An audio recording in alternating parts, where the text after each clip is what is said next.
ceremony for the summer school on behavioral economics, environmental economics. Today we have two honorable heavy-weighted speakers, Professor Knetsch and also Professor Riyanto. So first, let's welcome the director of the Economics Institute, Academia Sinica, Dr. Kamhon, to give us the opening welcome remarks. Thank you. Yeah, please. Hi, everybody. On behalf of Academia Sinica, I would like to welcome you to come to our institute. And I know that some of you are from other countries in Asia. And on behalf of Taiwan, I would like to welcome you to come to Taipei. And also, I would like to thank Professor Xiao and other officers in the organizing institute to organize this the wonderful summer school. And as we all know that environmental economics is really important and hot nowadays. And behavioral economics is a new element in this area. So I would like to congratulate the Association of Environmental and Resource Economics for organizing this summer school. So next we would like to have Dr. Xiao to give us some words.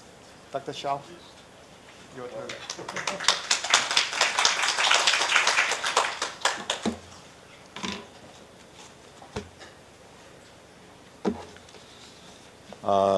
Hi, everyone. Good morning. Welcome to the Institute of Economics, Academia Sinica. And on behalf of the Taiwan Association of Environmental and Resource Economics, I welcome all of you to come to this, our first summer school, the first summer school held by our association. It is, in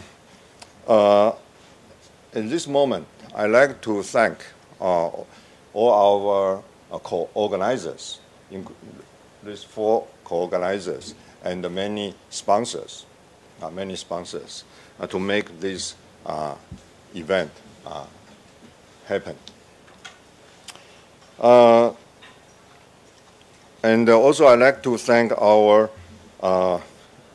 annual Congress committee, and our secretariat to help to organize this event. Our colleagues have spent a lot of time and effort to raise funds and then to organize this event. This is our first summer school. We organized this summer school because we believe in an very old Chinese saying, 学到老，活到老. In Chinese, in English, not in Chinese, in English, as learning is an endless process. It is never too late to learn something new, okay, especially in academics.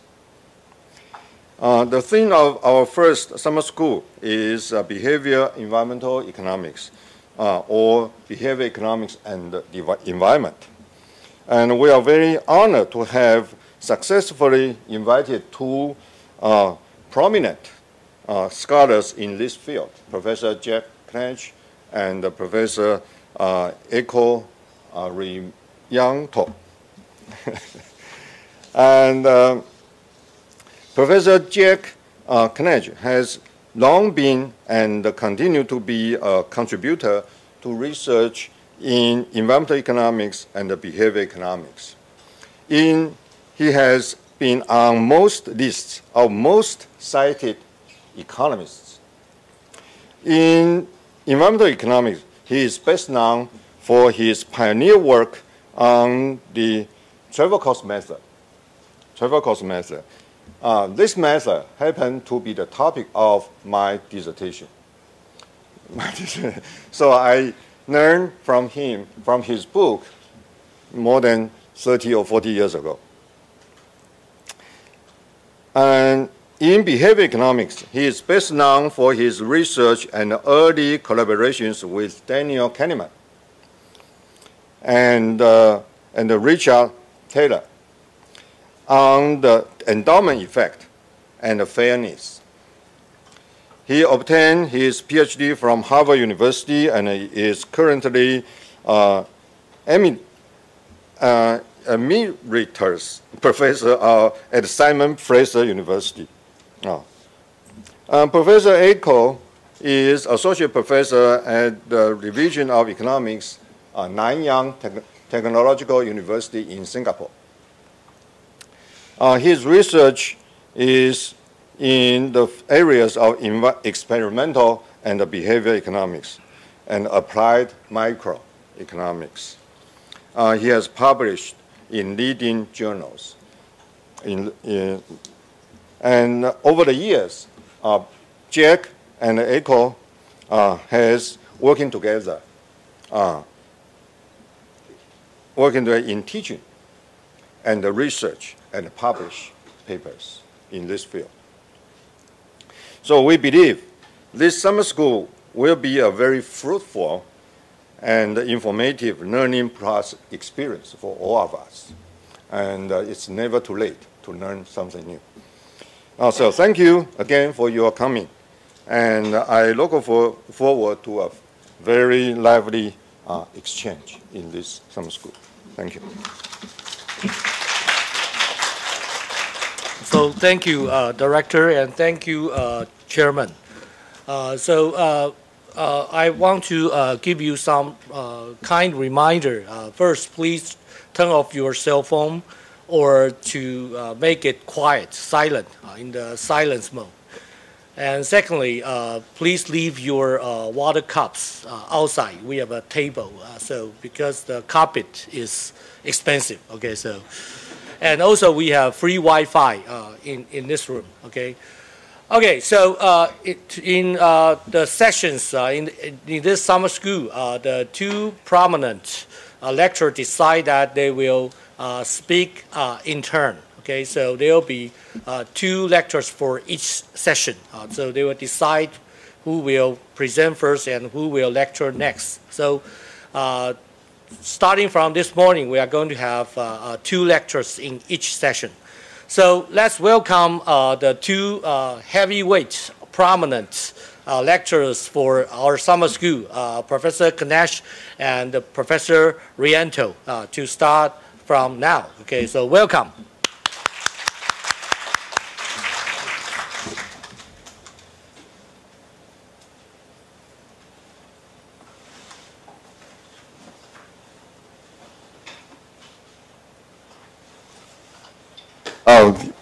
Thank you, and good morning.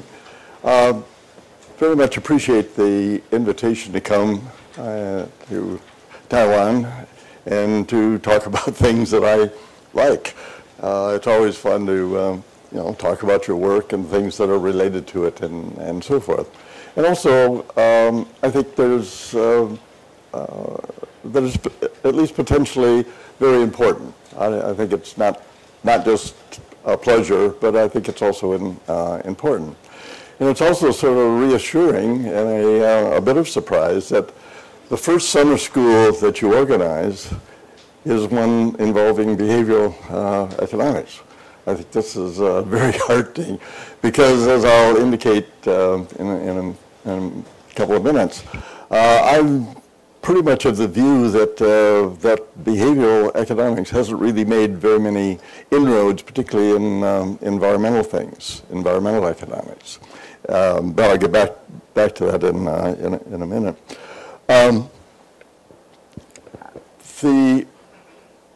What we intend to do in the 2 days, clearly we can't cover everything that's relevant in behavioral economics, even that applies to environmental things. Echo and I have taught a whole semester course together a couple of times, and we can't we're not going to try to condense that into 2 days. But what we are going to try to do is to give you enough, particularly through examples of some of the work that's been done, to give you a flavor of essentially what's behavioral economics about here, and what is it, how relevant is it to environmental kinds of issues. So, we're trying to give you a feel for that, and we're going to do that by looking at a lot of work and present examples and so forth. We're also going to present work that's sort of work in progress, that's ongoing research. Many of you are interested in research issues, and we're going to try to, these are the kinds of things people are working on, in some cases that we're working on, and these are the things that need doing. So those of you looking for research topics, I hope will take note of that. The other thing we're going to try to do is to relate examples to sort of policy issues. So we're going to, I know a number of you are interested in the sort of policy application of behavioral economics. And there are many applications. So we're going to try to, make some links just to give you an idea of what people have done in applying behavioral things. And sort of in line with that, one of the things we want to do is to involve you more directly at some point here. So two things. One, as we go through, starting right now, if you have questions, comments, objections, whatever, raise your hand. We want to, this is two-way here. We're not just going to stand up here and talk at you. We'll hope we can, get a little involvement. But tomorrow afternoon, probably, we'll have a session in which we're going to ask suggestions for you of how to design a policy issue. So, it's your turn to sort of contribute to the discussion. And as you all know from studying economics, there are no free lunches, right? So this is going to be your time that you have to make some contributions to it. The idea here is that, well, let me give you the issue that we want you to focus on. It's basically Pigouvian taxes.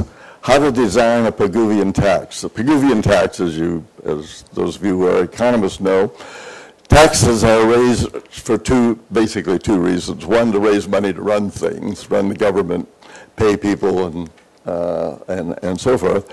But the other is to try to guide behavior.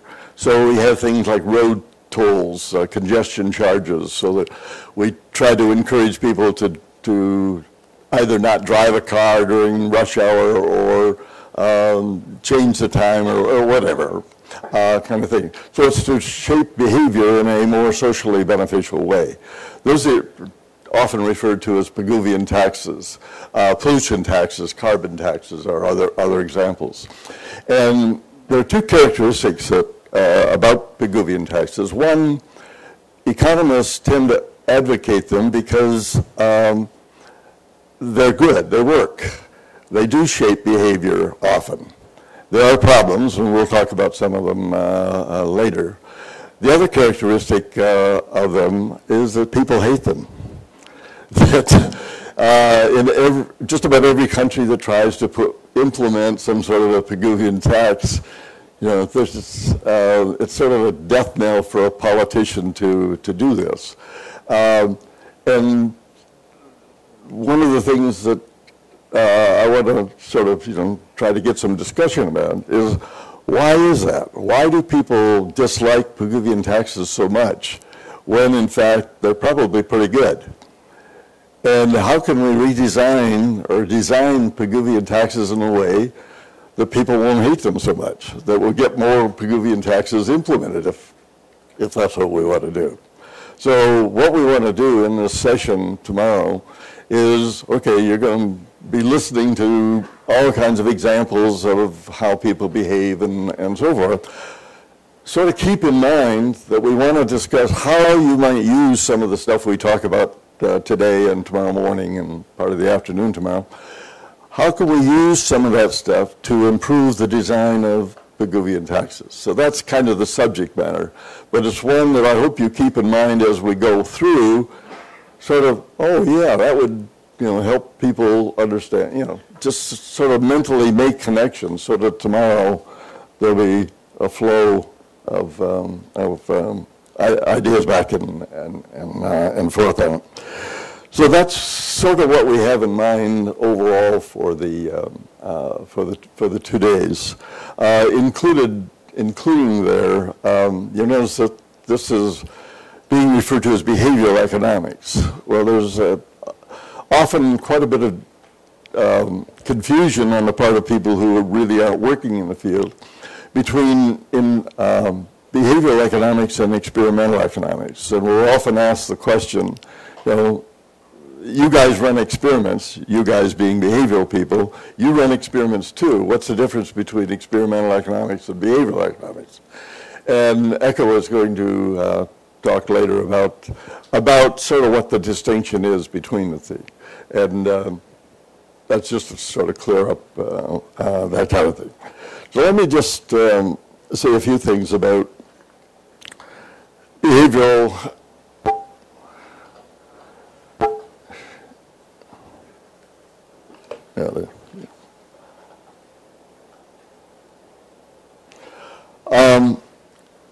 behavioral economics, as some people point out, it's a strange thing to call it because economics is all about behavior, right? We're trying to, economics explains and predicts economic behavior. So why have a field called behavioral economics? Well, yes, I think that is a problem, but nonetheless, there it is. We're using it. Basically, it's the mixture of economic insights and psychological insights. There are other people that are, mainly economists and psychologists, but there are a lot of other people, also other fields that also contribute to the field, to what we're calling behavioral economics. So the history is really one that started, what we now call behavioral economics really started with the publication by Danny Kamhon and Amos Tversky of a very famous paper on prospect theory in 1979. And there were other people before that, and it goes way back, Adam Smith, and we'll have a little bit to say about Adam Smith later.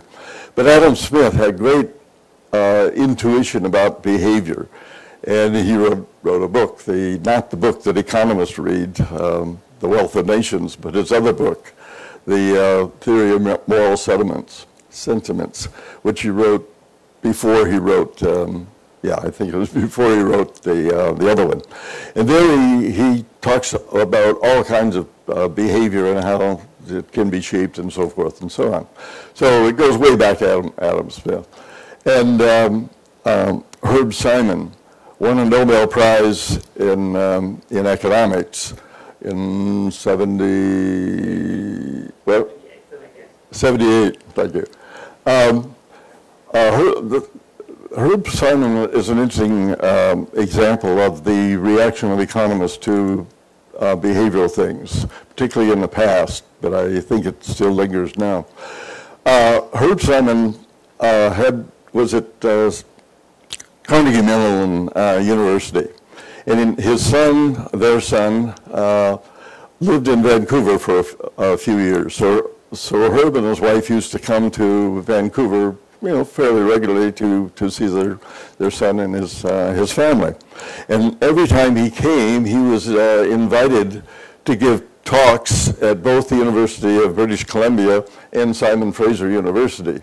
Both are in Vancouver. And he would be invited to the psychology department, to the computer science departments of both universities, and to the business faculties in both universities. Interestingly, he never once was invited to an economics department by either economics department to give a talk. I tried to convince my department at Simon Fraser to invite him. They never did, which speaks of my influence in the department, first of all. And second, they just weren't interested in listening to somebody like Herb Simon, who had won a Nobel Prize in economics. But he was never invited by an economics department.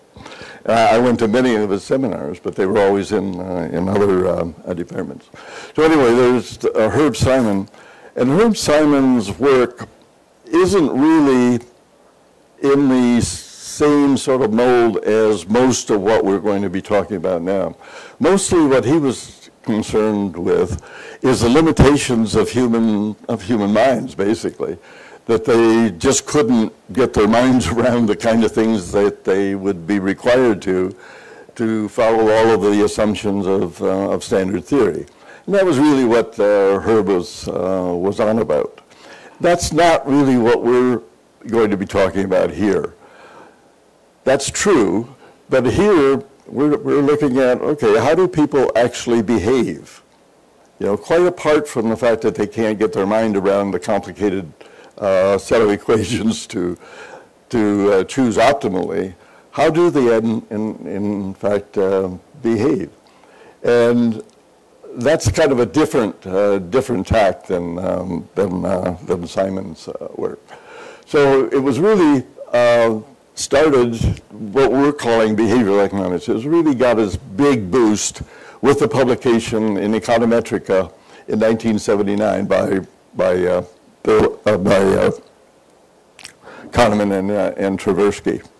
Kamhon, as you know, won a Nobel Prize in 2002. Tversky would have won it with him, but he had died several years before that. So a point that Danny Kahneman acknowledges immediately when he's introduced to talk about his work.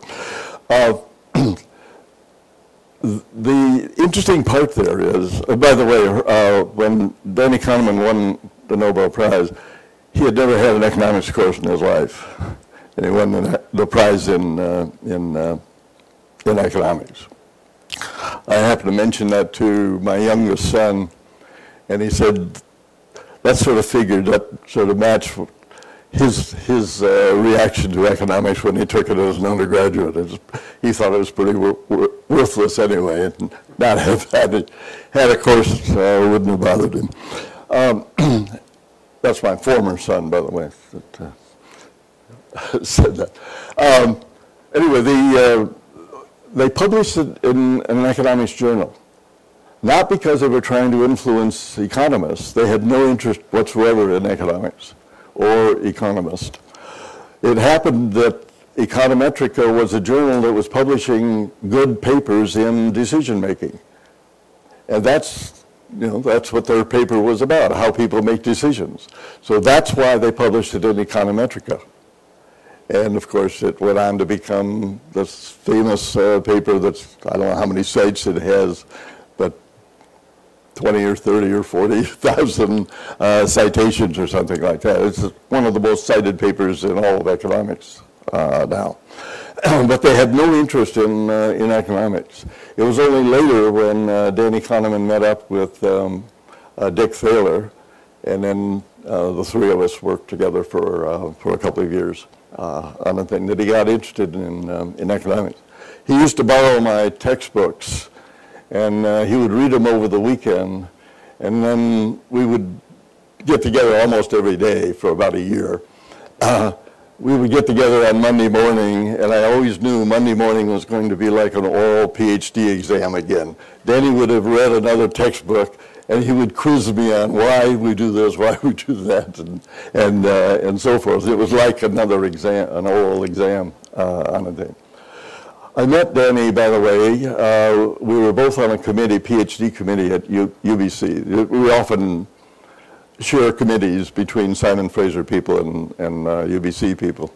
And I remember walking out of the first meeting in which the conversation, most of the committee were economists like myself, He was the only psychologist. And as we walked out together, he turned to me and said, "Do you people really believe that stuff?"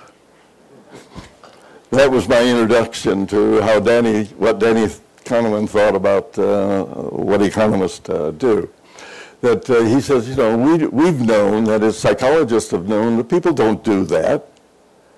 And an entire different view of the world.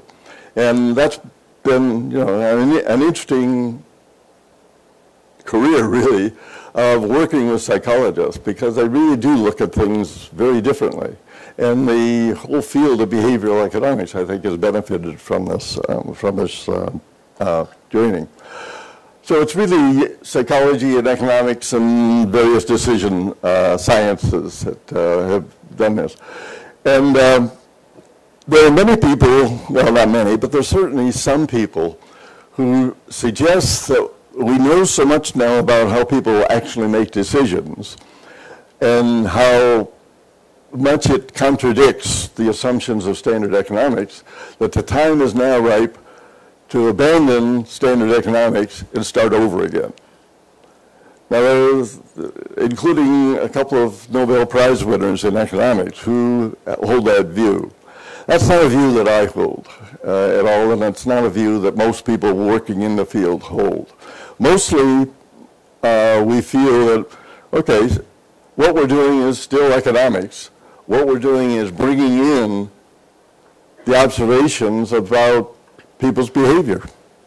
We're trying to enrich economics, not change economics, just enrich it, so that we make better predictions, better prescriptions, and do better economics.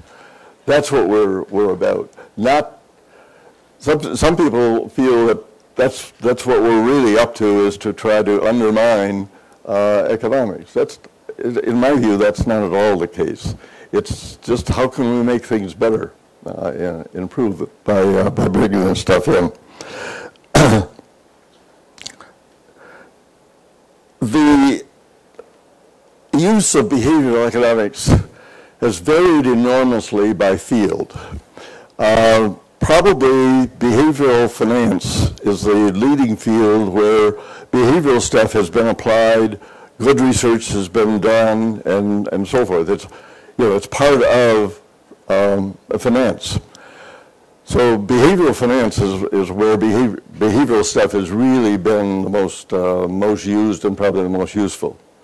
Other fields are far behind in terms of the use of behavioral stuff. Environmental is probably the furthest behind, or maybe it's just because I'm more familiar with it, because I work in environmental stuff a lot. But there is a very wide difference in the use by field. Now, we're all sort of used to the way we behave as economists and what economists tell each other. If you're going to do economics, do it right. And what we really mean by that is we've got a theory, standard economic theory. It's good, it's useful, it makes good predictions, and so forth and so on. Use it, and use it right. And, you know, this is we get reminded of that frequently. Well, I in fact have a lot of sympathy for that, because I think there's an awful lot of rubbish economics out there that just is, you know, just terrible stuff. And let me just give you a quick example. Vancouver had the World Cup a football tournament for players under 20 about 10 years ago, maybe 12 years ago, something like that. And people enjoyed it and all that sort of thing. But the government said, well, let's look at the economics. Was that a good deal in terms of the British Columbia economy? So they commissioned this study to figure out whether this was a good deal or not. And this was the newspaper account of the final report of that study. The headline was U20 under 20 tourney brings in $168 million into the Canadian economy. And then they listed the sources of that. Well, you know, this was played up as the benefit of holding the games, that we earned $168,000 somehow. But look what it is. I mean, building a stadium for the tournament cost $105 million. Well, you know, that's a cost, not a benefit, right? They got it in the wrong column. They could have used $105 million worth of labor and materials and so forth to build a stadium. They could have been building hospitals or universities, or giving more money to professors or something else useful like that. And the staging expenses, the same thing. These are expenses. These are costs. They're not benefits. So this is what I mean by, the kind of stuff that you see being used in cold economics is in fact often pretty poor. The other thing that's sort of happened to economists is it's become the field has become very, very abstract, to the extent that people have intuitions. It's really, we don't use it in the way we do economics now. Herb Simon used to say, anyone who gets admitted to a modern economics program anywhere, graduate program anywhere, and succeeds in completing it is guaranteed to have no economic intuition whatsoever. And I don't think that's too much of an exaggeration. I think that the way we do economics now has very little room for the exercise of intuition. And that's a real shame. I think some of the most useful economists that I know and have ever known are people not necessarily with the greatest technical skills, but have fantastic economic intuition. Prof. Lim Chung Yao in Singapore is one of the best examples I know of that. I've known him for many, many years. He's the past chairman of the department at National University of Singapore. And he just has amazing intuition. I would go to lunch with him over the years, and he would talk about something they did back in the early days of Singapore's development and so forth. And I would, nod, and that was interesting. It would be only later that I figured out, that was completely off the wall, brilliant insight into how people behave, and really fantastic policy. And this guy was, it was just everyday kind of thing for him. So it's this intuition that I think is extremely useful. An illustration of what I'm talking about is a few years ago, a couple of people ran a simple little survey in which they asked a single question. They set up a table much like this one at the convention or the meetings of the American Economic Association, in which thousands of people come. The people that attend those are by and large professional economists. They're professors, research people in private firms, graduate students looking for a job, whatever. They're all economists. And what they did was to ask a simple question, a back of the chapter question out of a textbook. I've forgotten which one, but an intermediate micro textbook. Robert Frank and Ben Bernanke's. Which one? Robert Frank and Ben Bernanke's. Oh, was that the one I used? Yes. Oh, yes. you know the thing. I read the article and read Robert Frank's paper in article about this. He talked about this. Okay. Anyway, what they did was to ask this very simple question. That's all. And it's, if you're an economist, it's not a memory question. You have to look at it for a minute and then sort of say, oh yeah, this is what's going on. But look at the distribution, and it was a multiple choice. They had a choice of 4 answers. They didn't even have to come up with their own. So they had 4 different answers. I didn't put down the numbers. 2 things about that. One, they're almost equal. They're just randomly distributed. They could have gone out on the street and asked people the same question and got the same distribution. economists were no better than a random thing. And in fact, the correct answer was B, which in fact had the lowest. I was in Tianjin doing some stuff, and was talking with a number of graduate students, and I happened to mention this study. And one of the graduate students there was interested in it, and she said, I wonder if Chinese economists are as bad. So she essentially ran it at the university there, taking staff and graduate students at the university. And the Chinese were slightly better. The 21 went up to, as I remember, 28. But that was, essentially the same thing. We just have no feel for economics, the way we teach economics now. And I think this is one of the problems that we're running into. Well, let me give you an example of the kind of thing that we'll be talking about and the kind of thing that behavioral people do. Very, very simple. And we give people a choice, for example. We say, you got a choice between getting $800, whatever, or an 80% chance of 1,000 and a 20% chance of nothing. Which one would you take? Let me ask you, which one would you take? How many of you would take A? How many of you would take B? Wow, okay. But that's unusual. What is that? Well, but then usually when we do this in class, I'm sure you've seen a question like this when you were taking economics, you were asked a similar kind of question. What mostly happens when we teach a course in economics, we do this and then move on, and then talk about risk aversion and all that sort of stuff. What we should do is ask a second question.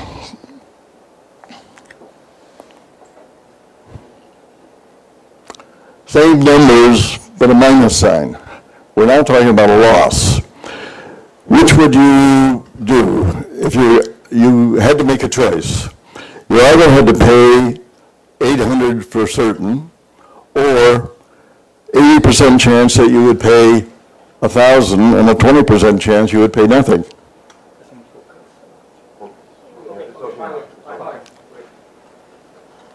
Okay. Anyway, same thing, but now we're talking about a loss instead of a gain. How many of you would take C? How many of you would take D? What happened to risk aversion? Okay, I mean, I've done this, I don't know how many times, all over the world, same reaction. But what does economics predict? That people are risk averse. Well, they are for the gains, but for at least long stretches of losses, they're risk seeking. Now I'm going to come back and use that because this is a very characteristic, as you just demonstrated. None of you took the A, and almost all of you took the D on the thing. So that's kind of the things that that behavioral people do. Let me also give you now an example of how behavioral stuff can be used. And it's a very famous example that Richard Thaler, who just won the Nobel Prize last year.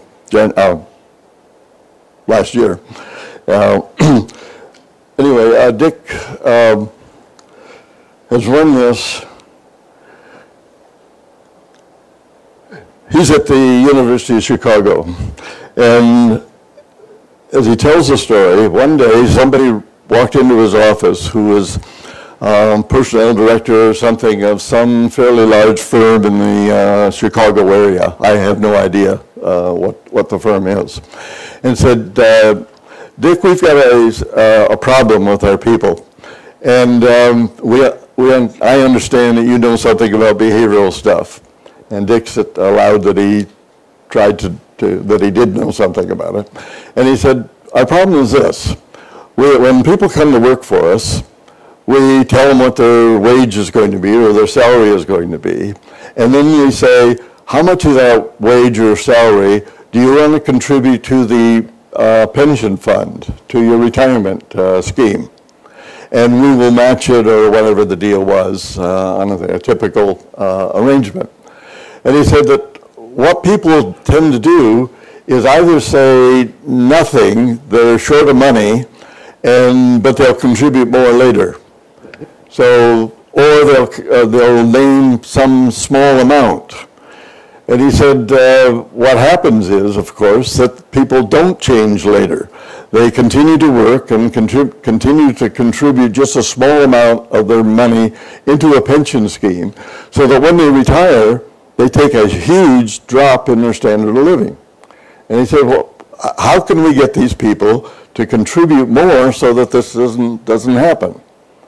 So what Dick suggested was, the first thing he said was, the way you're doing it is probably the absolute worst way you could do it. Because what you're telling people is, this is your money, this is your salary or wage, and then you're taking away money from them. And people hate losses. They hate to give up stuff. So you don't want to set it up so that your people feel that, oh, you gave me this, it's mine, oh, now I have to give it back. He says, people don't want to do that. Furthermore, you're saying it's going to start tomorrow. Well, people don't like to pay immediately. They want to put off bad things like that. So I said, the way you're doing it is probably the absolute worst way you can do it, and there's no wonder that people are reacting the way they are. So the long and short of it was, he came up with a suggestion. He said, why don't you try this?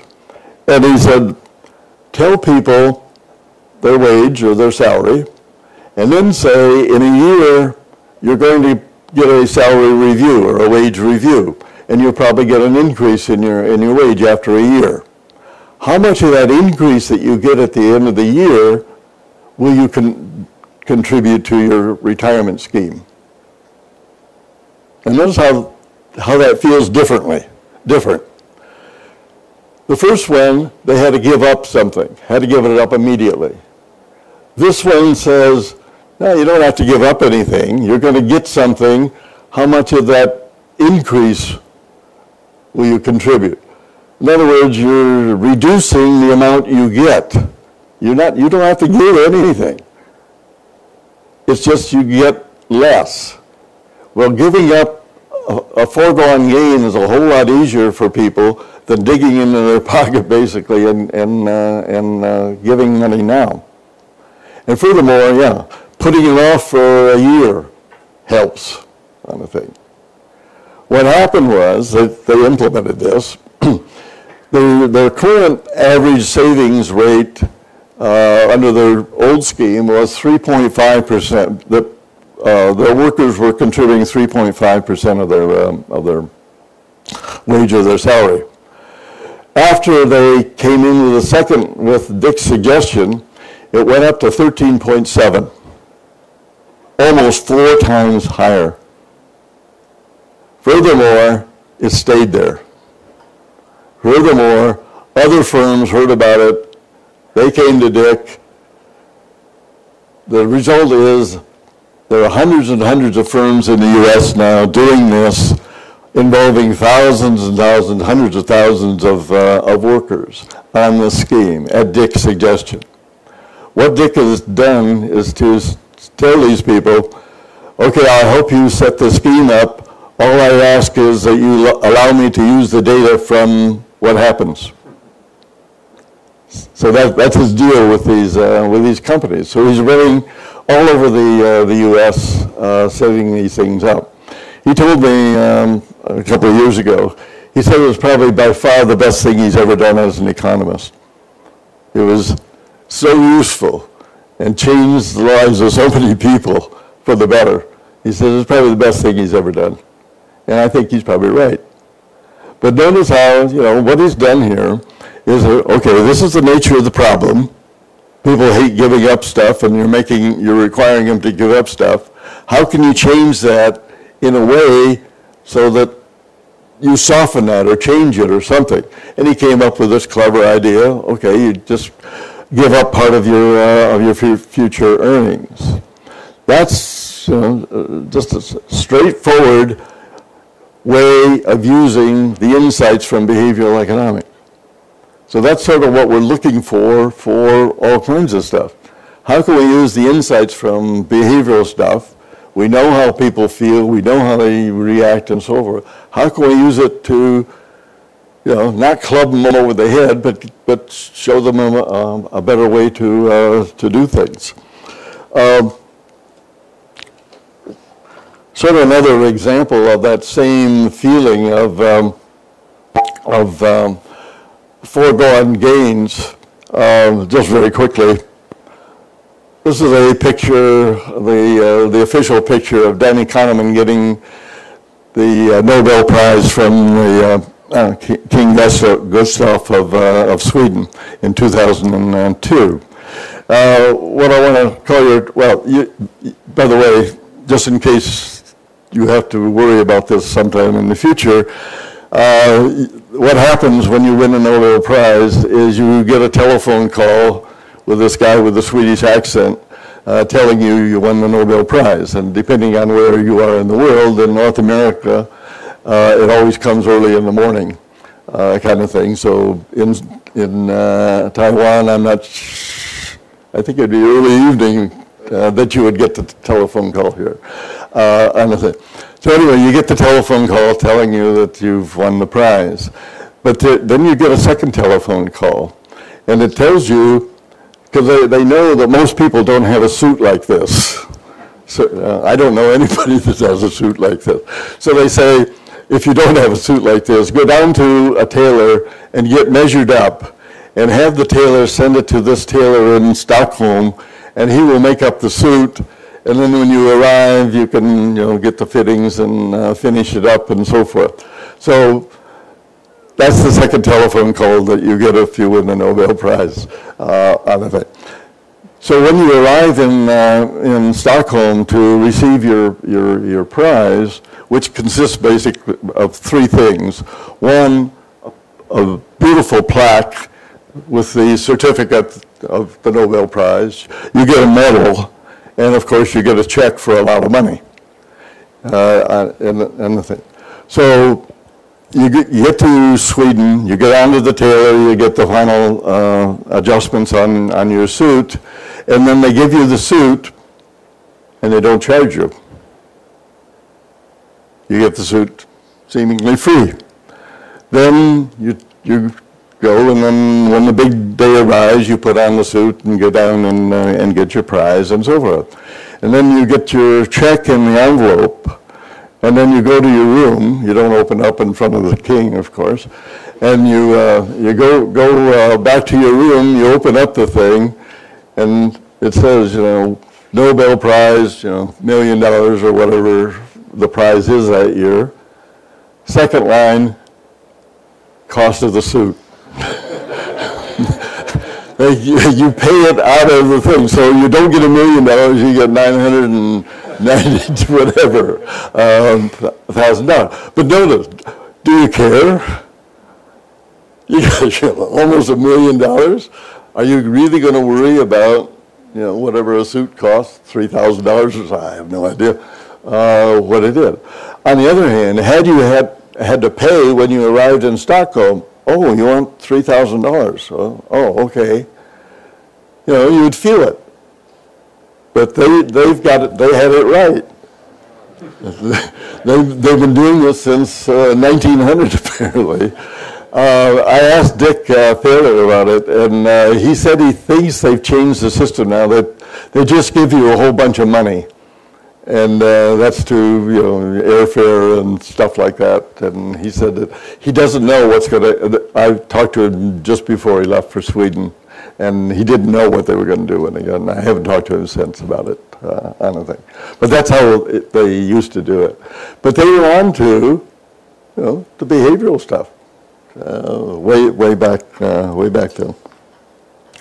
Okay, let me just say a couple of words. I mentioned that environmental economists aren't very keen about behavioral stuff. And here are a couple of quotes. The evidence from behavioral economics remains insufficient for rejection, I should have left it in, rejection of standard theory. And until there are compelling alternatives, benefit cost analysis will continue to rely on its neoclassical roots. In other words, no, don't use it. Here's some more. Behavioral economics literature does not yet have specific insights to offer practical benefit cost analysis. This one, but existing work appears to be far from ready for practical policy analysis.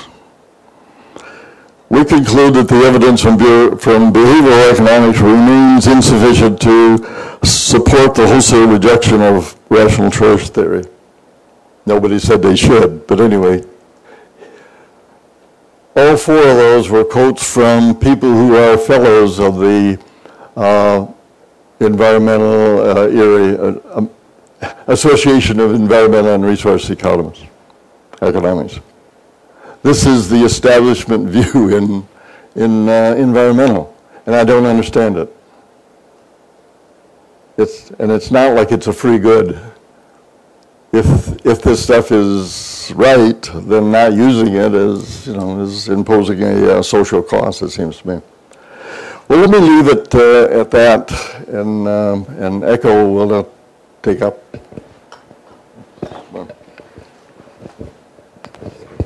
Okay, so thanks, Jack. It's been quite difficult for me to decide how best I should enter. So should be after Jack or before Jack or in between Jack talk. So it's always been very difficult. And I was sitting there, I was thinking, when should I start? When should I start? So that's things that's always stuck in my mind. Okay, and to make it even more difficult, because the method of giving lectures is very different between Jack and me. Jack uses overhead projector, but I prefer to use PowerPoint slides or PDF. So I was thinking, how can I switch back on and off from overhead projector to the slides? But I think we manage it. So what I'm going to do is just to wrap up what Jack has already mentioned. So Jack has already given you a bit of flavor of what behavioral economics is. He mentioned a lot of examples, some examples actually that he has heard from Danny Kahneman or Dick Taylor. So let me get back from the beginning to really place behavioral economics within economics. So if we ask ourselves, what is different between behavioral economics and economics? Can we know what is different between behavioral economics and economics? So the way I see it is as follows. So this is the slide that I have. Okay. So let me start with economics. This is the way I see. So we all learn economics, and in economics we learn about the behavior of a representative economic agent. So I have this person there. That person is a representative economic agent. First thing first, which we do in economics is we impose some assumptions about the behavior of this agent. Okay? So typical assumptions that we have, there are three things. So this agent has to be rational. When this agent is making decisions that comes out from this agent is a rational decisions. Okay? Second, this decision has to be consistent. So if I make a decision for tomorrow, which I take the decision today, so I make it today, I say I'm going to do something tomorrow. When tomorrow comes, I will exactly do what I already planned. So take an example of macroeconomics, simple macroeconomics, two-period problem of consumption and saving. Okay?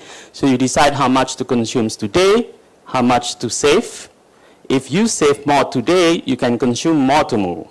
You save less today, you consume more today, you consume less tomorrow. So this kind of trade-off is there. So in economics, we learn how to solve this problem easily. So we find out what is the optimal consumption today, what is the optimal consumption tomorrow. So when tomorrow comes, I have already a schedule of consumptions which I will just execute. Okay? So that's what I mean by intertemporally consistent. I will never change my decisions. Then the third one, this person is selfish. I don't care about others. What I care is about what I get, my own well-being. So my utility, if you look at my utility function, depends only on whatever I get. I don't care about whatever others get. So I don't depend on others as well. So these are the three assumptions. So what does this economic agent wants to do? This economic agent has to make choices.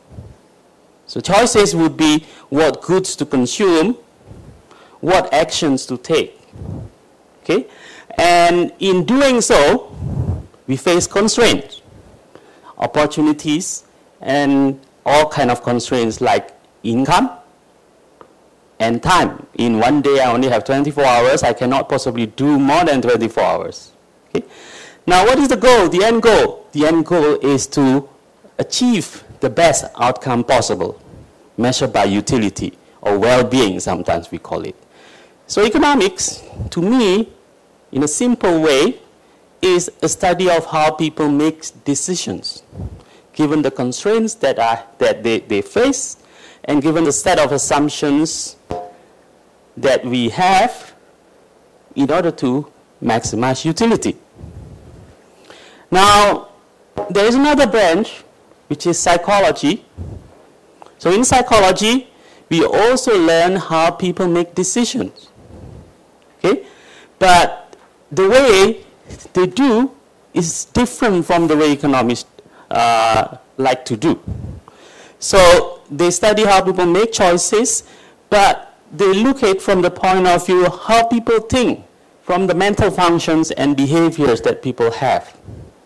So they also talk about constraint, but their constraints, they are not talking about money, income. They are not talking about how many hours in a day, 24 hours. They are talking about psychological limitations. They're talking about perceptions. They're talking about cognitions.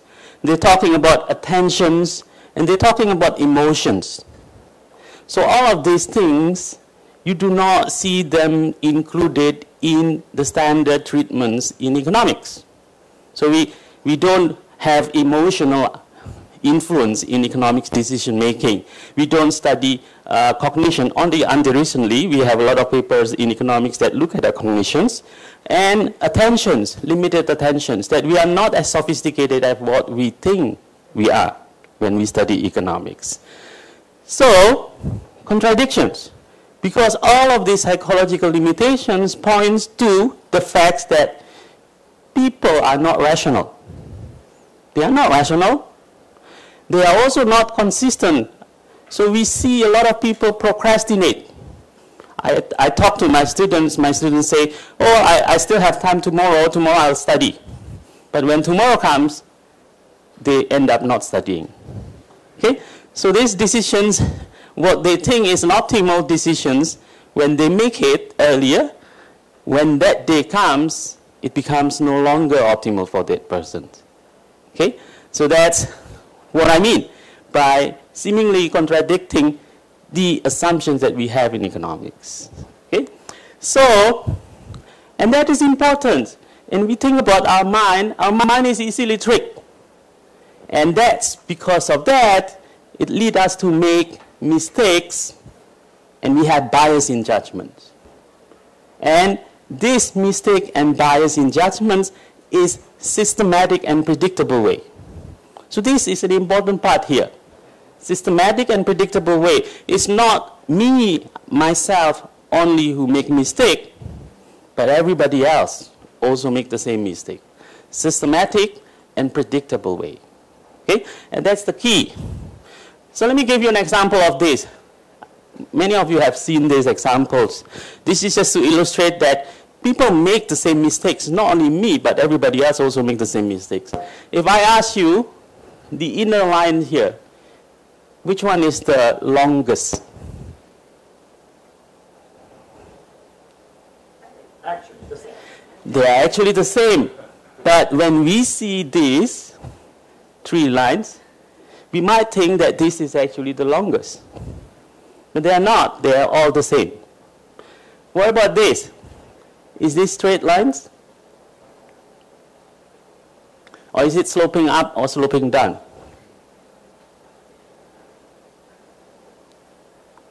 They are actually straight lines.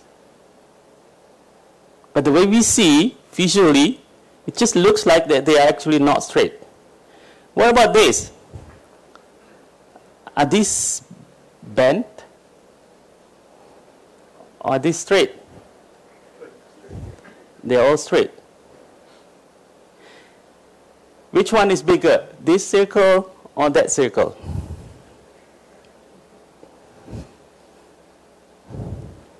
They are the same. So this is what I mean by systematic and predictable way. Meaning that it's not only me. If it is only me, then I'm in trouble. But it's everybody else. Everybody else has the same thing. Okay? And that's what we are trying to study in behavioral economics. We study all of these possible biases that not only me, a certain type of individual who experience it, but everybody else who experience it. Okay? So, my definition of behavioral economics, behavioral economics is a combination of economics and psychology. Okay? So that's economics, that's psychology. Psychology study mental function and behaviors. And the integration of economics and psychology give us behavioral economics. Okay? So we study how psychological limitations affect economics decision making. And there is another field which is called neuroscience that study the nervous system and how the brain functions. So the combination of all of these, neuroscience, psychology, and economics, that give us neuroeconomics. So we have this field of neuroeconomics. So the idea is that we run behavioral experiments, maybe risk decisions that people make, and then we scan the brain. And we will want to pinpoint which part of the brain is actually responsible for risk-seeking behaviors. That's an example of topics that neuroeconomics will do. Okay? So that's the way I see behavioral economics. Now, there are several things, books that you might want to look if you are interested in behavioral economics. Of course, the first one, Jack mentioned a lot about Daniel Kahneman. So that book is a very good book, Thinking Fast and Slow by Daniel Kahneman. And these books also is very good books. So this is done by Daniel Kahneman and Amos Tversky, Choices, Values, and Frames. And that's done by Richard Taylor. He has also another book, which I didn't put it here, but it's also a very good book. It's called Misbehaving. So if you look at a book, Misbehaving by Richard Taylor, that's also a good book. Okay? So these 3 books would allow you to immerse yourself in the behavioral economics topics. So as a starting point, before you go to the academic papers, you might want to look at all of these books to learn a bit. I don't know if this is a good time to interrupt you. I have some question about your talking about the behavior economics. Yeah. I believe that behavior economics is at least economics plus psychology, and I suppose it's kind of an extension of, to me, extension of a rational choice model, probably not rejecting a rational choice model. But I have some question about your slides on rationality, consistency, and selfish. Yes, but to me, sorry, I missed your description about rationality. But to me, the rational choice, the rationality in economics is like a structural thing. By structural, I mean people maximize something. They have goals. They try to find efficient means to maximize the goal. So this is structural thing. But they, of course, they are subject to some constraint, like opportunities, like a Yes. But I think the problem here in standard economics is that we don't take much care about the content problem. But in one thing, I think they take care. That's they practically they assume that people are selfish. not really a theoretical thing, because if they allow many things which are unselfish that we care about, then they may fall into tautology. They don't any proposition. So to me, that's the content problem. But to me, that the psychology or behavior economics add some specific content into the constraint, like perceptions, like emotions, like a computation. Yes. But my problem is that, for example, people usually ignore opportunity cost. Yes. Or own a sunk cost. But my problem is, I don't know to what extent, under what condition people have this problem. Just like the value, the loss aversion problem, the value function things. So I don't know whether there is in the literature there is any more like a systematic discussion. Maybe later. So that's a very good point. That's actually the way I see behavioral economics as well. So to me, behavioral economics is not to replace economics. So that's clearly true. So all of those things that I mentioned about seemingly irrationality and inconsistent decisions and being selfish, yes, the way we as an economist do usually is to embed those as constraints in whatever optimization problem that we do. So that's typically what we will do. So we do not really actually replace economics with whatever behavioral economics have to offer. So that's the way I see it. So it studies, actually that's the way I mentioned here. So if you look at economics assumes that individuals have stable and coherent preferences. So we can represent these preferences using utility functions. They maximize the expected value of these utility functions, and that lead to rational choice. So it's a matter of what constraints and all these things. Now in behavioral economics, what we do is to provide more realistic foundations and to explain why people may deviate from this rational choice paradigm. So the aim is to increase the explanatory power of economics and not to replace the economics. So that's the way I see it. So there are three topics in behavioral economics. I mean, if you're talking about behavioral economics, all of those examples that some of them Jack mentions can be grouped into three different broad categories of topics. So the first one is on bounded rationality. So that's people make choices that seemingly irrational from the viewpoint of standard economics model. That's because of the constraints that he mentions earlier, cognitive limitation, inability to process complex informations, and because they just use rule of thumbs rather than thinking very carefully. Okay? So the second one is bounded self-control. So that's when we come to the intertemporal decisions. So people actually do something that is slightly different from what we learn in economics. So they are not intertemporally consistent. What they have already decided for tomorrow, when tomorrow comes, they might change their mind. Okay? So that's the second one. Then the third one is bounded self-interest. So standard economic model assume people maximize utility derived from own material wealth. In reality, people may not only care about own material interests, but they also care about others. So that's why the whole literature on social preferences comes from this part here. So in terms of approach, Jack mentions about experiments. But that is very true. Most people tend to equate experimental economics and behavioral economics. Not all experiments that experimental economists do are behavioral economics. So they do a lot of, in experiments we test theory as well. So because an alternative way of testing theory is to get the data. But if you get the data, it's very difficult to get really clean data. So your data has some confounding factors. So you may use that to test the theory, but you might need to control for those confounding factors. In experiments, you create an artificial environment that mimic exactly what the theory says, and you test that. So that's the way we run experiments. So there are three approaches: theory, empirics, and experiment. So these are the things that we learn. So this is just to wrap up what Jack mentioned. Jack mentioned already about all this. So that's the way I see, the way I place behavioral economics within the economics realm. So what we both will do, Jack will give a lot more materials, and I'll go into a bit more detail if I have times on the first part on bounded rationality. Mainly I will talk about prospect theory. Some of you may already know what prospect theory is and reference-dependent preferences. And second, heuristic and biases. So why people use rule of thumbs when they make decisions rather than doing things that we learn in economics, doing optimization problem. They just use rule of thumbs. And the third one is social preferences, so if I have time.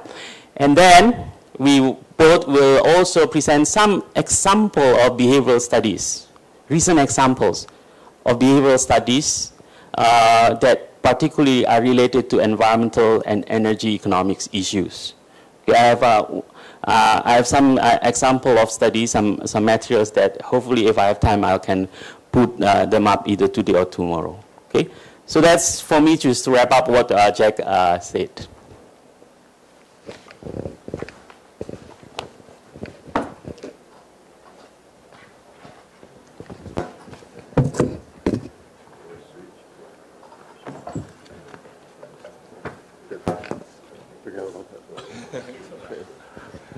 Okay, let me sort of talk, give you a few examples here of violations of our normal assumption about what we call mental accounting. The standard assumption in standard economic theory is that all money is fungible.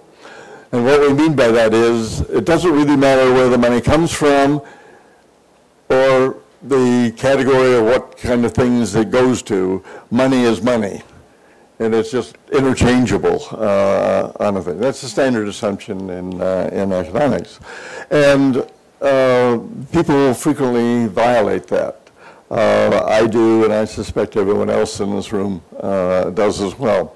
And let me give you a few examples of that.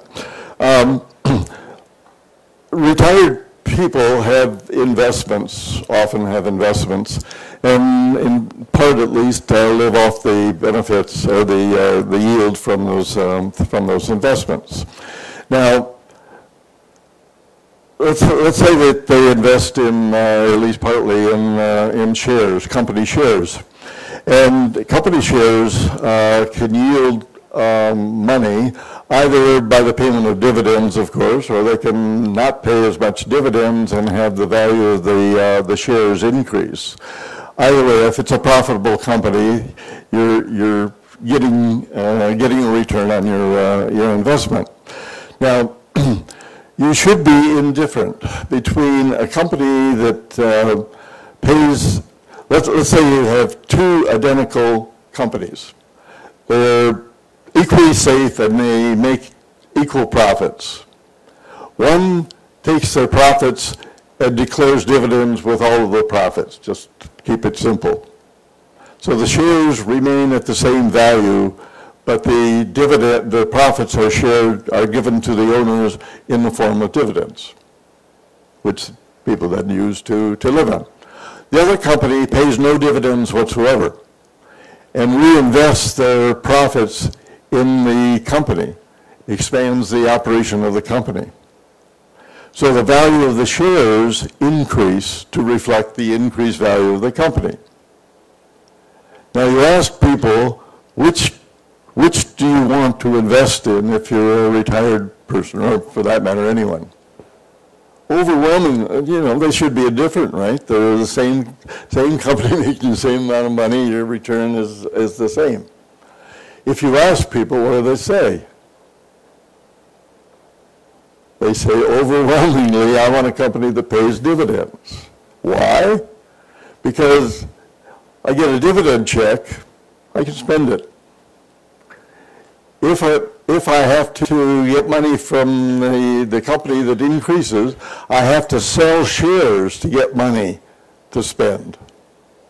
Selling the shares feels like I'm depleting my investment. I'm dipping into capital. Somehow I'm going to be poorer as a result of that, because now I have fewer shares. Never mind the fact that they're now more valuable each share is more valuable. But overwhelmingly, they don't want to sell the shares. I have a sample of one, and that sample of one feels exactly this way. I hate to sell shares because I feel somehow I'm depleting my total asset.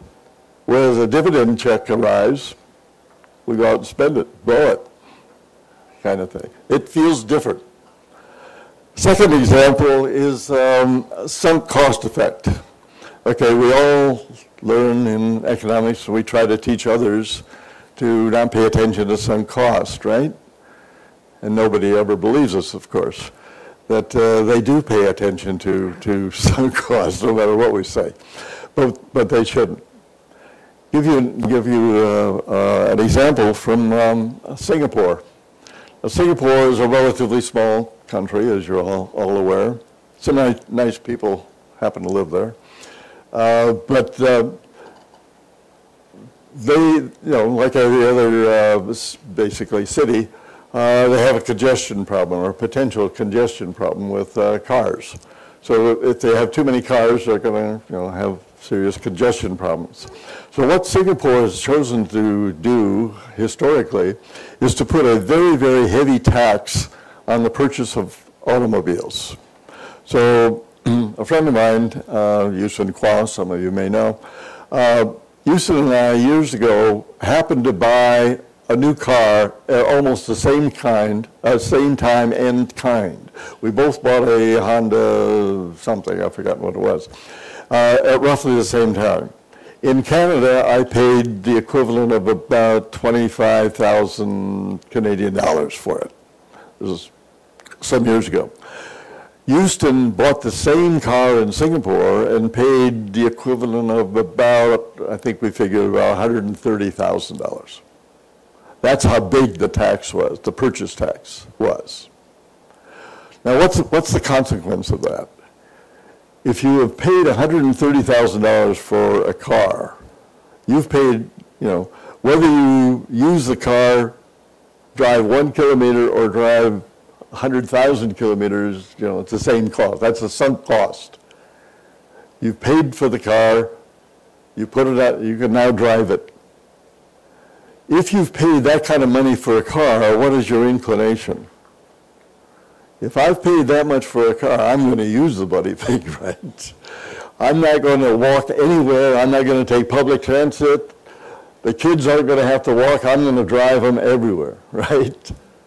The consequence is, and this was hard for me to believe when I first heard it, that the average distance driven per car in Singapore in many years is the most in the world.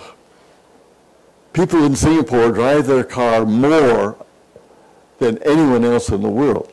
Not every year, apparently, and I'm not sure it's still true, but it was true. And when I tell people at home in Canada, I mean, Canada's all we have is space, as you know. They can't believe it. They said, well, I thought Singapore was a very small place. It is a very small place, but they just drive all the time. This is the effect of sunk costs. You've invested that much money, you're going to make sure you get the use of it. You amortize it by using your car. Now, what's the policy prescription? If you understand that, what's the policy prescription? What should the government do? Do they really care whether you buy a car or not? No. If you buy a car and just look at it, that's fine with the government. It's using the car that's the problem, right? That's when you can create the congestion. So what's the policy? What if knowing this and the government asks your advice, what should they do? What would you tell them? What would you do with the fixed cost? Drop them. Don't make people think about those fixed costs. However, what you're really interested in is making them reducing the driving. So what do? Hammer them with the variable cost, right? So if you get in that car and drive from A to B, you're going to pay a lot. So you take the fixed costs, get rid of the fixed costs or reduce them, and hammer people with the variable costs if you're serious about controlling how much people drive. It's the driving that's the problem. So what you want to do is discourage that, and you can do that by tolls or whatever that vary by the distance you drive. So this is another straightforward use of the insight from oh, this is what people are doing and this is why they're doing it, so we can fix it by doing this. Seems to be a straightforward thing. In fact, this seems to be what the government has been doing the last few years. The fixed costs are dropping a lot, and they are increasing the variable cost on it. So that, in fact, they're doing that. People have sort of curious feelings about debt. Let me give you another example. In British Columbia, similar to places in many parts of the world, that the property in Vancouver, for example, has increased in value enormously over the last couple of decades, several decades. So people who bought a home, say in the 50s or something like that, for maybe $20,000 or $30,000 in Vancouver, now have a home that's worth perhaps $1 million, $1.5 million or something like that. So they have an enormous increase in the value of their homes. Well, we also have, as many places do, and I think here as well, property taxes that are based on the value of the property, real property. So this goes to pay for local services, picking up the garbage, water supply, and sewage, and so forth. Local, to pay for running the city, basically streets and so forth. And that's tied to the value of your property. And I gather the property taxes, for example, in here, are relatively modest. They get your attention in most North American cities. They certainly do in Vancouver. So our tab is, I don't know what it is, something like $4,000 or $5,000. Enough to get our attention, I know. So we pay a substantial amount of money for local services. Well, people who bought their homes back a long time ago and paid, as I say, about $30,000 for it, they now face enormous tax bills because the value of their property has increased so much. And they were, people getting older on fixed incomes and so forth, and they were complaining bitterly because they couldn't afford to pay for the taxes. It was a case where they were getting rich, but they didn't have any money because the value of the property went up, but they didn't have any money to pay the taxes. So what the government did, and I thought it was a really clever way out of this, they said, okay, look, what we'll do is you don't have to pay your taxes, not now. What we will do is allow you, and they started off by saying if you're 65 or older, you can do this. Now they're down to, I think it's 55. So if you're 55 years old, you can now defer your taxes. So all you do is to sign a piece of paper saying you want to defer. What happens is you get a tax bill, just take it down to where you pay your taxes and give it back to them, basically. You don't have to pay anything. What they do is to keep a tab. Well, first the provincial government will reimburse the city for the money that I didn't pay. So the city still gets their money. The province then runs a tab, and they say, okay, Jack and Patricia didn't pay this year, their taxes were this, they add it up. And they charge an interest, but by law, the interest rate is lower than the provincial borrowing rate. So technically, you could say not pay taxes, buy bonds and make a small profit on a thing. So you do pay. What happens then when you sell the property, or when the estate, if you die, sells the property, then the money goes back to the province. So you don't, it's kind of a Pareto has to smile about this, right? Everybody is a winner. Now, the kids that expect to inherit may get a little less, but that's a foregone gain, and they probably don't deserve it anyway.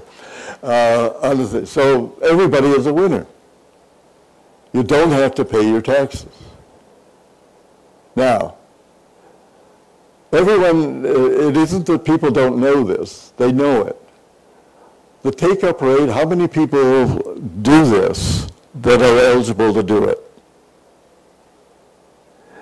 It's a little higher now, but it was less than 3%. People didn't do it. And you ask, why not? And they said, we paid off the mortgage. We had a mortgage on the home. We paid it off 20 years ago. I don't want to go back in debt. Even though mortgages are fine, everybody gets mortgages. But to go back in, it feels like I'm going back in debt. I don't want to feel like I'm in debt. That was the motivating factor. There's an interesting thing. We know a lot of people that both do it and don't do it. And everybody that we know that has joined this scheme, that does this, defers their taxes, are economists, friends. Everyone who doesn't do it is a non-economist friend. It splits exactly down the middle. It even split in Jack and Patricia's house. We have a big row about whether we're going to do it or not. My wife did not want to do it. But I solved that problem by declaring that I had had more economics courses than she had. Never use that argument. That is a real losing argument. And I paid heavily for using it. No, the thing is, only economists could see this was a great deal. Everyone else felt that debt problem and didn't want to do it. Again, what kind of policy does that suggest? Well, they don't want to go in debt. Can we work on that? How can we do that? How about this? You don't have to pay it back. Whoever buys the house pays it. Feel different? Sure does. Is it different? Of course not. Because when you sell it, of course, you're going to sell it for much less. So I went over to Victoria, which is our capital, and made that suggestion that they might want to think about doing that. And he said, oh, that would never work. And I said, you got a program that's got less than 3% signing up, and you're telling me that wouldn't work? If it would get it up to 6%, that's doubling what you've been able to do. They said, well, do you have any data? And I said, no, but if you give me some money, I'll run a little study and get you some data. Oh, we can't do that. So I thought, so they're still doing it that way. They're still somewhere around 3%. The power of free. Now, when we draw demand curve down to zero, we just draw it down. Zero is just another price. Well, people don't feel zero is another price. It's kind of like a certainty effect or zero effect. Give you a couple of examples of it.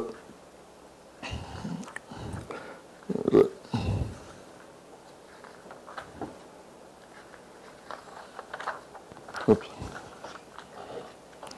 Yeah, this is a very, sorry.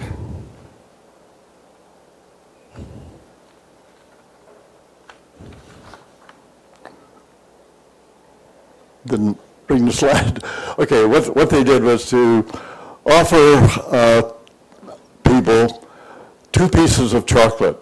One was a Lindt truffle, which if you know anything about chocolate, is a really nice piece of chocolate. High quality, it's reasonably expensive, of course. And what they did was to offer it for, I think it was, do you remember? What's the number? Something like 50, let's say 50 cents for this Lindt truffle. The other one was a Hershey's Kiss, thing wrapped in thing. It's sort of, it's not really a petroleum product, but it's close in terms of chocolate quality. It's chocolate, but it's not high quality at all. And they offered that for 1 cent. And then they asked people, which do you want? The 50 cents for the Lindt truffle or the 1 cent for the Hershey's Kiss? And about 70-something% said that they wanted the Lindt truffle because it was a good deal. Then they asked another group of people, same thing, but they dropped the price by 1 cent in both cases. So the Lindt truffle now is 49 cents.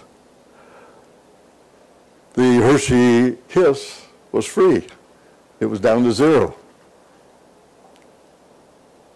Then they offer them, what do you want, the free one or the Lindt truffle? Now something like 80% took the Kiss. 1 cent difference in both cases. Huge shift in the choice because the one was free.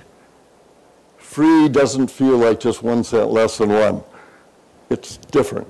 It just feels different. Give you another example. Echo happened to be in Vancouver a couple of months ago, and I showed him the site of this. There's a park in North Vancouver where we live, and we used to live fairly close to it, and used to go quite often.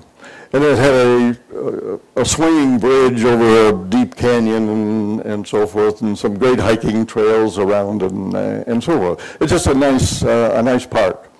And we would park our car, and then there was a nature interpretive center little building close to the parking lot on the way into the park with the bridge and all that sort of thing. And they had a small charge of how much to go in to look at these displays about the history of the area, the natural history of animals and so forth that were there and so forth, logging activity and mining activities and so forth. I can't tell you how much the entry fee was because we never went in. It was probably something like 50 cents. And even though Simon Fraser grossly underpaid me all those years, of course, we could afford 50 cents, right? That wasn't it. But we would walk up to it and we say, we ought to go in. Well, yeah, but, let's do it next time when we have more time. And we'd keep walking. We wouldn't go in. Next time came, same story. Shall we go in? No, let's do it next time. Never once went in there. And this was over a period of several years. One day we were going by, and there was a little note where the sign was with the entrance fee, and it said, that they're doing away with the fee. What did we do? Of course, right? We had time suddenly, and we had time every time we went to the park. We went every time to see, because sort of neat displays and this sort of thing. Just look at them. Somehow that free was different.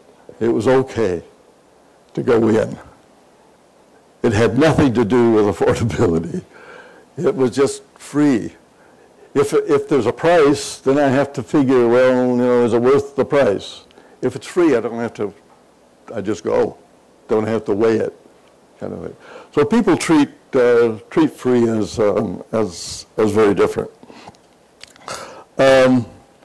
Penalty can be a price. What I mean by that is, a very interesting study that was done on daycare, a daycare center in I think it was Jerusalem.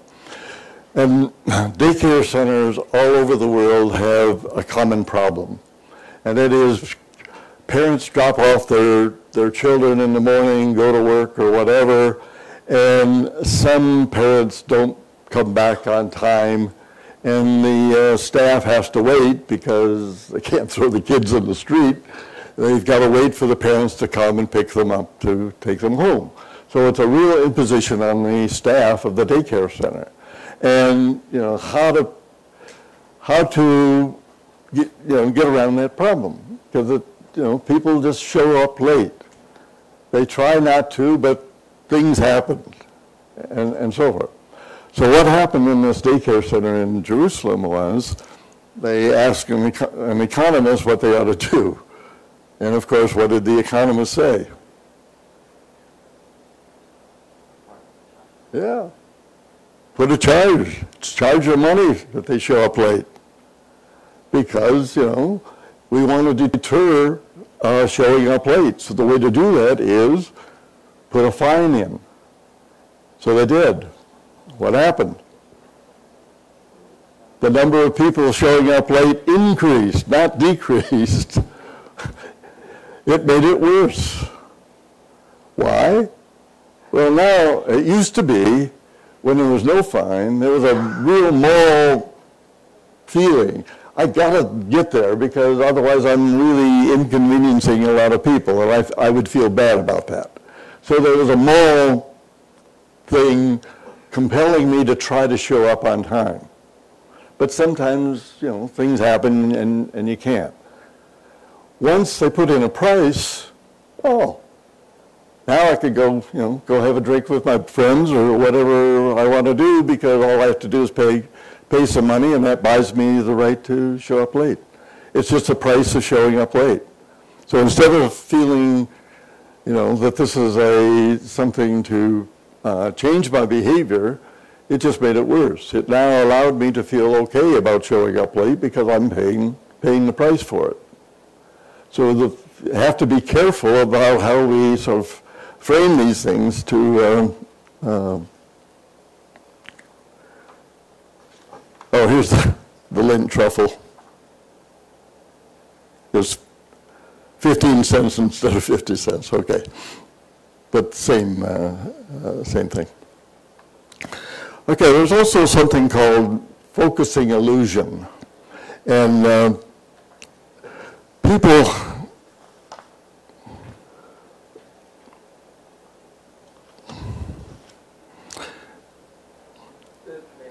yeah, sure. It's about the power of free and the price of penalty. In your cases, these two cases, I think, are very different. But I don't know, in general, how we can predict people. In what cases people care about free more than prices, like penalty? How much penalty price? If in your example, if it's not free, people have to think about it, and is it worth? And so this is a kind of, I don't know, maybe a calculation or computation problem. But if you say, but when you have a price, the penalty, you say, so they don't have more sentiment than now. So I don't know in general how we should predict in what cases people who care about free. Yeah, I'm not sure either. What kind of things do people consider, do that, and what kind of things don't they? I'm not sure. That's actually an interesting thing to try to figure it out. I have about behavior economics. Yeah. In many cases. Yeah. No, it's that's one of the things, by the way, that we're going to run into all the time. You look at one result, and instead of sort of, okay, now we know the answer, it just raises more and more questions about, well, what about this, or what about that, or what about if we do this, kind of thing. I mean, that's the way research is. That's why we never run out of things to do, is that every time we do something, it just suggests more to do, and that's part of the fun of doing research on it. But that's an interesting one, is what kind of things would it affect? Was there somebody else? Okay. The focusing illusion. Something that you sort of focus on we tend to exaggerate the importance of it. And an example of that was they asked people two questions. One is their level of well-being. Later we may or may not talk any about well-being studies, the so-called happiness studies. We probably won't say much about it. But there are a lot of studies that ask people, you know, how, on a scale of 1 to 7 or 1 to 10 or whatever, how happy do you feel or how satisfied with life are you or something like that. Kind of. So they ask a question about overall, they ask a bunch of, these were undergraduate students. So think back of your undergraduate days kind of thing. And they ask people, how happy are you or how satisfied are you with your life these days? The second question they asked was their level of social interactions, number of dates with someone. And in one case, they asked it in that order. And what they found was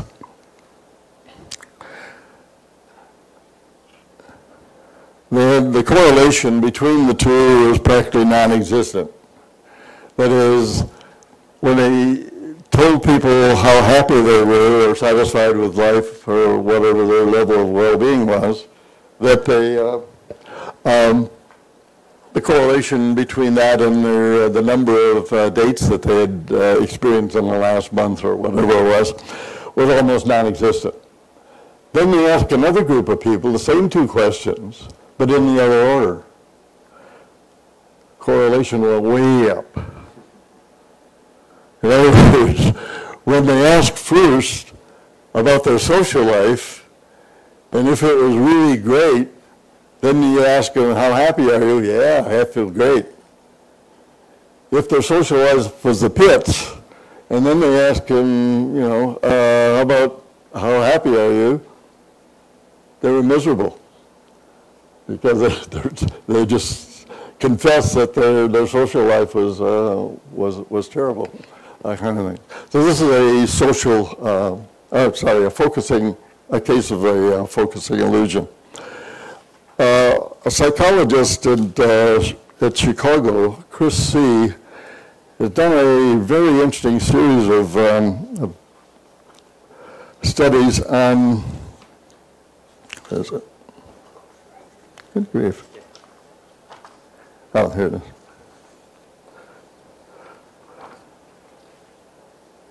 There are some advantages of PowerPoint, just not many.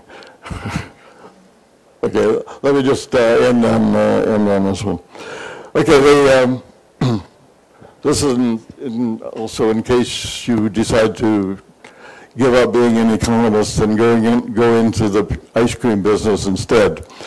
Okay, what they did was to offer people a choice between two dishes of ice cream. One was a small dish, but overflowing in ice cream.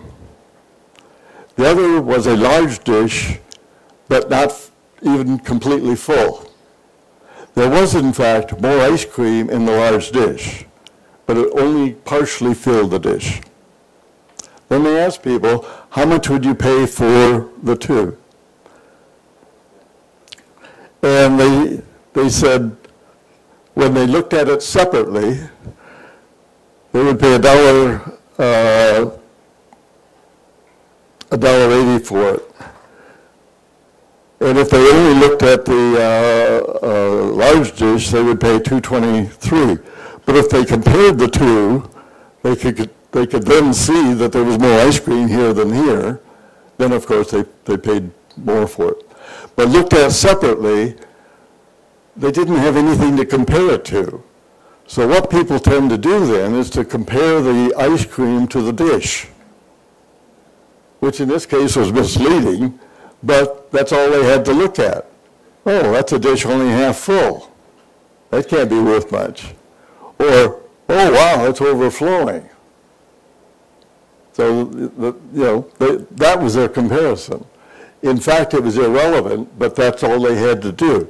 Once they could see both dishes of ice cream, then they could compare the thing that mattered, the amount of ice cream. So when you open up your ice cream shop, remember, get small dishes and make them overflow. Okay, I think we're at coffee time. Is that?